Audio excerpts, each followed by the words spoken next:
Lance Hall here for Let's Discuss with Lance Hall. Happy to welcome the legendary UDO Dirkschneider to the program today. UDO, how are you? Hello, I'm fine. Thank you very much. Getting a little late in the day over in Germany where you're at. Yeah, we are 9:30 now in the evening. I am a little earlier than you, so Yeah, okay. No problem. here to talk about the new UDO album, Game Over, coming out October 22nd on AFM Records. 14 tracks, or if you get the one with the bonus tracks, you get 16 tracks, which I got to listen to. Yeah. Fabulous album, Udo. Thank you very much. I mean, I'm also happy with the result. Yeah.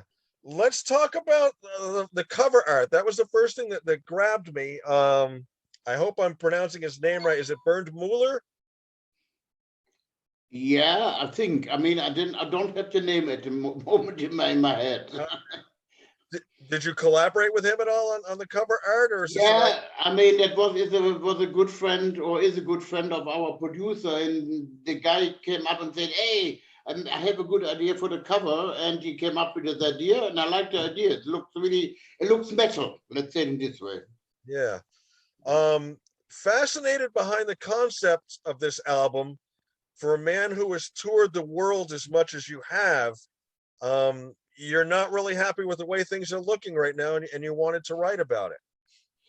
I mean, yeah, I mean, it's of course it's a little bit strange at the moment about all this pandemic stuff. I mean, no touring going on.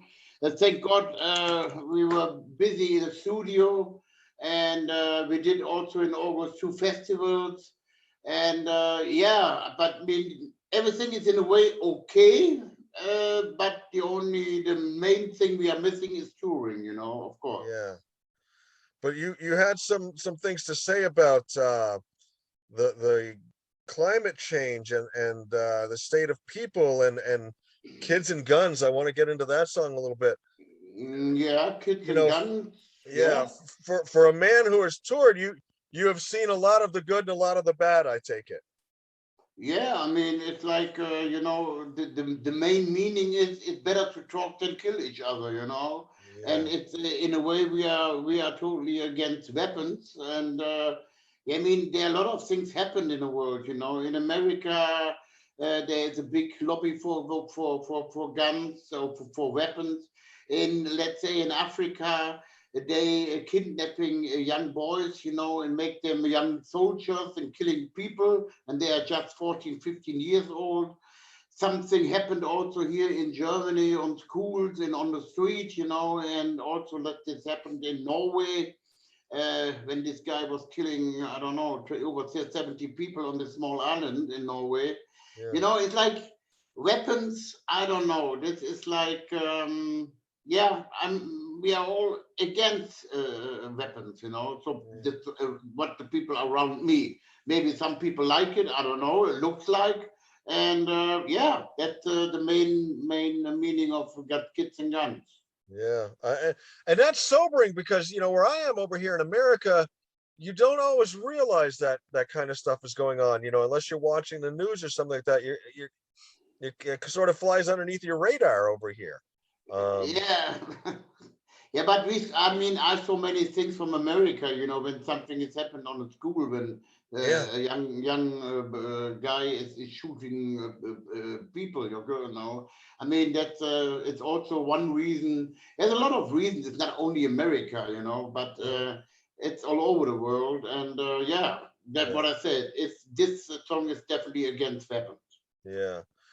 I've got to ask, in all your travels and all your touring, a lot of people think when they go to a concert or a band goes out on tour, you tend to think positive thoughts. And you're going to go to a concert and you're going to have a good time and you're going to pump your fist and you're going to sing and you're going to play air Yeah. guitar and you're going to Mm. do, your thing up on stage. Has there ever been times where you've been out on tour or during a show where you've been like frightened to play or frightened to tour? No, never. No? No. I mean, also, I mean, we did 2 festivals this year. I mean, I was not really scared about doing these 2 shows, Hmm. Everything, we knew that everything is saved. They had a really good concept about the hygienic stuff. and everything was fine, you know. I mean, of course, what I a little bit scared is when they came up and said, "Oh, can you do some signing sessions and stuff like that?" You know, I said, "No, Mm, sorry, I don't want to do this. You know, this is yeah. like I want to stay healthy. You know." Yeah. So, but that's the only thing. But in on no, I never was scared about Mm. something. How about even back in the day you toured Russia when the Iron Curtain was still intact? What was that like? Oh, yeah, I mean, for everybody said, "Oh, how has that happened?" You know, and how you can tour in Russia. I said, "Yeah, I mean, there was no problem, and sometimes it was much better organized than, and also technical wise, much better than in Europe." You know, Really? so that was really funny. Oh yeah, and I mean, of course, for me it was also a surprise when I did the first time Russia. I mean, that was like. Yeah, we played everywhere in Russia, you know, also in Mm, Vladivostok on the other side of Russia. mm. So the whole country, and that was like for me, like, are they sure they know UDO? But it works, you know. Yeah. Yeah, I mean, it's in a way easy to make a tour in Russia. Hmm. Metal is truly the international language. Yeah. Yeah, of course, Yeah. everywhere. I want to jump into the tracks that are on Game Over. I made a note on a few of them. Opening track, Fear Factor. I love that little bit of a fanfare opener that you have. I could see that sort of being a show opening song. That can be the opening song for the show. Yeah. Yeah. Can you tell us a little bit about that one? Yeah, fear detector is like, you know, that a lot of people living in fear, you know, and they don't know sometimes not really why, you know. It's like yeah, it's something like a scareness, you know. Hmm. Hmm. Track three, Prophecy. I watched the video Oh, for that. That is a very frightening video. Um, yeah. Tell us a little bit about the song and the video. Yeah, I mean, this song, the lyrics is about. I was watching, yeah, not so long ago, a documentary on TV here in Germany, and that was about heavy sex, you know, like sadomaso, and I don't know, really strange stuff. And also, some people they said, "Yeah, I would love to die after having strange sex," you know. And that Mm, was for me like, hello. yeah. Yeah. And yeah, and that was like, yeah, then we said, okay, why we are not writing about this strange sex things, you know, sadomaso and so on and on. Mm, Yeah, and then I don't know, the record company also came up to, yeah, this is the song we have to make a video. I said, oh, okay. And yeah, then we went into a sadomaso studio here in Germany, and yeah, we did this, let's say, a little bit heavy video, you know, stuff. yes. After all these years, do you still enjoy the video making process, or do you think it's just a Yeah, necessary something you've got to do? yeah, have to get to do it. Yeah. I mean, I'm not a really fan of it, you know. It's like always like I hate to sing playback. You Hmm. know, I'm not get. I mean, I feel not comfortable with this. Yeah. And video, you know, if you without a microphone and have to acting is a little bit not really my thing, you know. But Hmm. you have to do it, and yeah. So here we go. Cool. Track six, Metal Never Dies. What an Hmm. anthem. A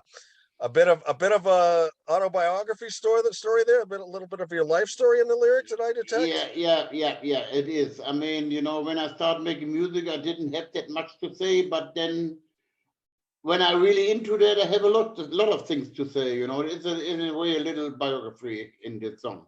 Yeah. Track eight, Like a Beast. Yeah. Lyrics in that little bit of a warning, little bit of advice I got out of that. That's uh, trying to pass on. it's like I don't know. Is it the same word also in English? Stalking, when people always call you and then you hear just and you hear nothing and you don't know what it is. You know, or you don't know who is behind you. You know, that is like the story of the song. Oh, okay. All right. Very cool. Um, I don't want to say goodbye What Hmm. a heartbreaking song the way Yeah. that was. It's in a way a really personal song. Mm, But you can use this line, I don't want to say goodbye, also in many reasons, It's mhm, maybe somebody is dying, you don't want to say goodbye, and you cannot, yeah, go away from it. And then you say, obviously, I don't want to say goodbye. It's a girlfriend leaving you, your wife leaving you, or mm, a boyfriend, or whatever. And also, like, maybe a little bit more funny, it's you're on holiday on a really nice place and the holiday is over, and then you say, oh, I don't want to say goodbye yeah. to this place, So you can use this also in many directions, but Mm, for me it's a very personal song. mm.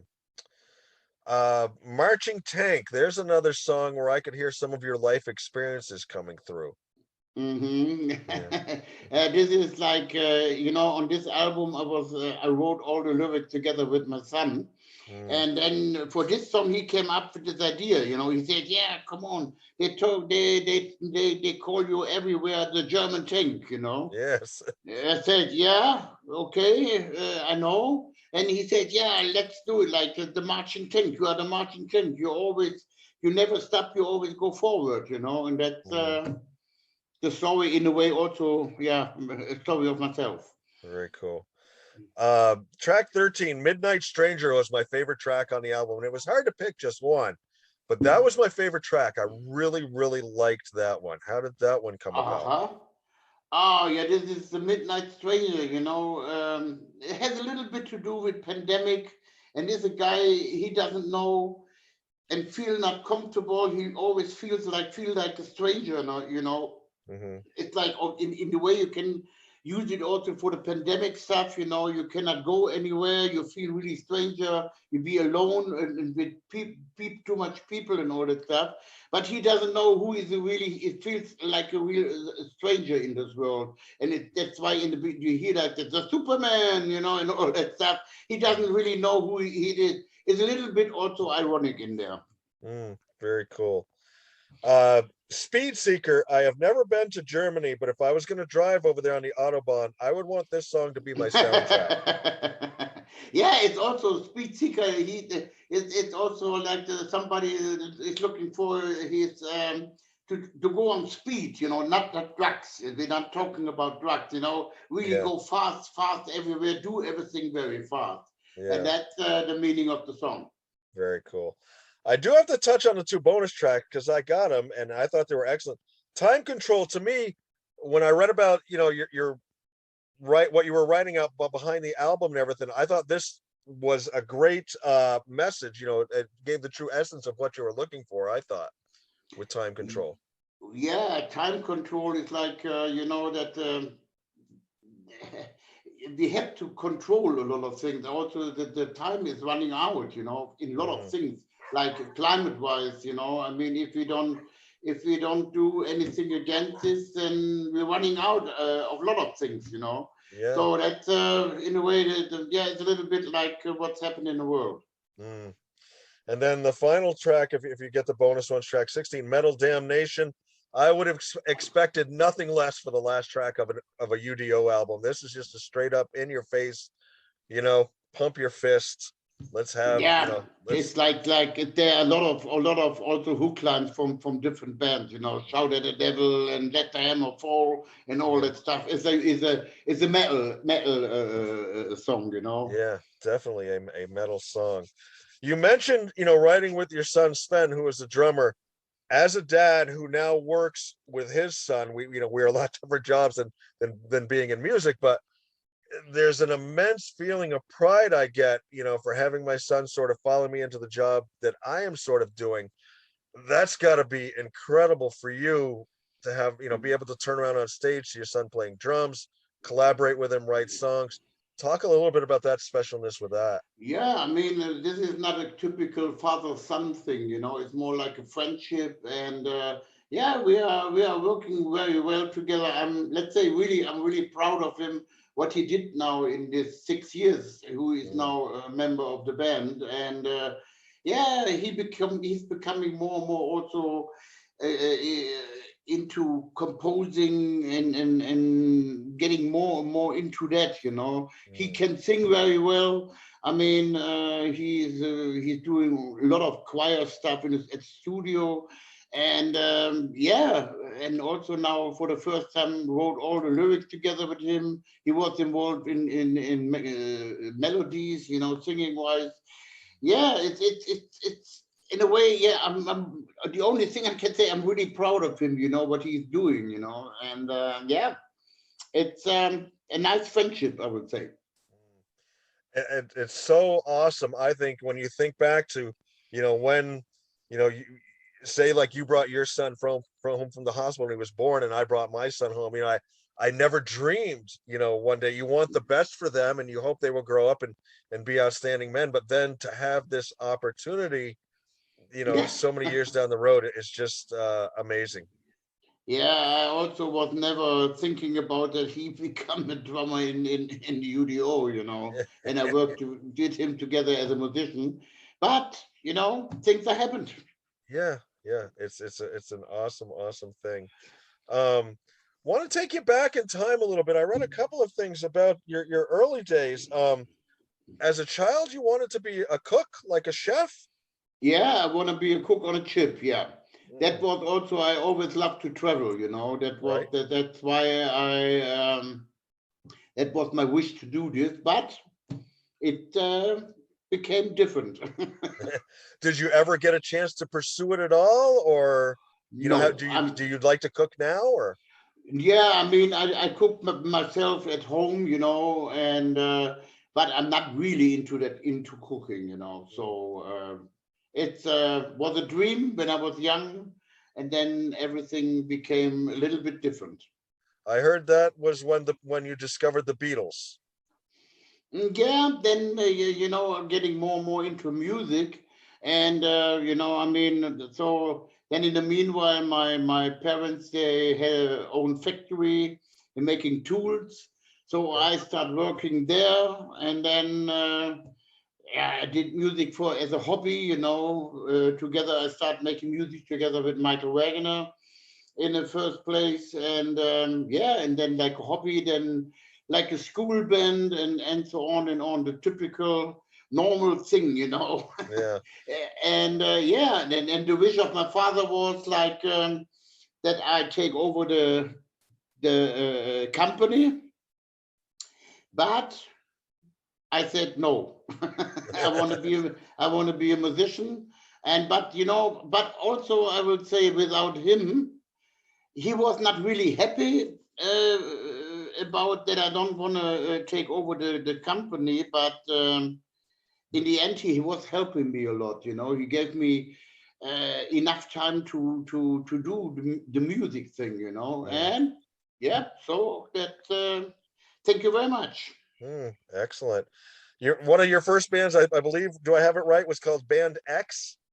Yeah, that was until let's say the end of '68. Mm, yeah. And is that right? 68? Yeah, 68, I yeah. got it. You started around 66 and ran for a couple of years with that. Yeah, there. And then yeah, and then I was in London, Mm, and I was at the old McKee, and then I saw a guy who was playing there, Stan Webb. And then yeah, in Germany I was buying the album. It was called Accept. right. And then it was the end of yeah, the end of the 69 or the beginning of 69, and then I switched over from Band X to Accept. And Mm, then Accept was born. oh, wow. That's awesome. As far as singing, did you ever have any formal training? Did you start singing around the house? How did you develop your voice? Pah, I think this is a nature thing. I never had lessons or something like that. Mm, I think, create my own technique, to sing. And mm. yeah, I never had any problems, thank God. I never had to cancel any concerts. I'm still, yeah, it still works, and what can I say? I think I'm really lucky. Mm. Hard work and dedication pays off, Yeah, definitely. yeah. That is an amazing story. I actually, this is where I always get this sort of surreal moment. I saw Accept back, I can tell you when, it was March 13th, 1984, Oh, in the Montreal Forum up in Montreal, Canada. You guys opened up for Kiss on the yes. Lick It Up tour. Yes, that Drove up was, in a blinding snowstorm, yeah. saw the show, and was blown away. You were fantastic that night. Yeah, I mean, with kids, we learned that was also a great tour. They was helping us a lot. They was also telling us how everything works in America. Mm, America and Europe is a little bit different. You have to talk a little bit more, and of course, we was not used to really play in huge places. yeah. And they told us how you have to react on stage, that the people react you and see Mm, you and realize that you're on stage. It was really, really, really interesting. It was really, and also they're so nice to us. That was not like, okay, this is support anyway, it doesn't mm. matter. No, that was really, really nice. I mean, I have good memories on this tour. Well, so they were excellent mentors to you because you guys Yeah. really, with balls to the wall, that's what broke you in America, correct?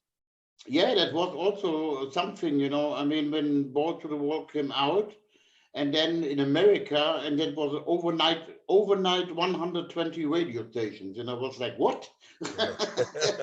Hello, and yeah, nobody was really expecting this. But Yeah. yeah, and that was the beginning of the success in America. Wow. Can you think of any other bands you toured with who took you under their wings like that and helped you out?